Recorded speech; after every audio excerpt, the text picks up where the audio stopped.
108, 104 ఆరోగ్యానికి ఎంతో ప్రాధాన్యత ఇచ్చి లక్షల కోట్ల రూపాయలు, వేల కోట్ల రూపాయలు వెచ్చించి ప్రజలకి మెరుగైన వైద్యం అంచి కార్పొరేట్ సంస్థ యజమానుల దగ్గర ట్రీట్మెంట్ ఇప్పించిన ఘనత పేదవానికి కల్పించిన వ్యక్తి రాజశేఖర్ గారు. ఇవన్నీ కాంగ్రెస్ పార్టీలు మేనిఫెస్టోలో లేవు. రాజశేఖర్ గారి మెదిలో ఆలోచనలు వచ్చిందే ఇవన్నీ, ఈ సంక్షేమ పథకాలు. ఈయనను చూసి భారతదేశవ్యాప్తంగా ఎక్కడెక్కడ కాంగ్రెస్ పార్టీ అధికారంలో ఉందో అక్కడంతా ఇంప్లిమెంట్ చేసిన ఘనత రాజశేఖర్ గారు దొరుకుతుంది. ఈరోజు సంక్షేమ పథకాలు కొనసాగుతున్నాయంటే భారతదేశంలో కేవలం దానికి పేటెంట్ హక్కు రాజశేఖర్ గారు.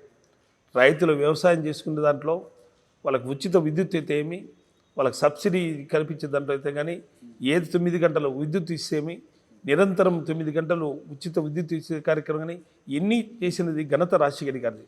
భారతదేశంలో 29 రాష్ట్రాల్లో కాంగ్రెస్ పార్టీ 14 రాష్ట్రాల్లో ఉంది. ఎక్కడన్నా ప్రవేశపెట్టిందా? లేదు. కేవలం ఆంధ్ర రాష్ట్రంలో అది రాజశేఖర్ గారి ముఖ్యమంత్రి గారి హయాంలోనే ఎన్ని సంక్షేమ పథకాలు కొనసాగినాయి. కాబట్టే 2009లో కూడా ఓ మహాకూటమిలాగా ప్రతిపక్ష పార్టీని ఒకటైనా కానీ ఒంటి చేత్తో రాష్ట్రాన్ని గెలిపించిన వ్యక్తి రాజశేఖర్ గారు. కేంద్రంలో 33 పార్లమెంట్ స్థానాలు ఇచ్చి ఘనత కూడా రాజశేఖర్ గారిది. ఆయన అకాల మరణం యావత్ ఆంధ్ర రాష్ట్రం మళ్ళీ 12 ఏళ్ళు వెనుకబడిపోయింది.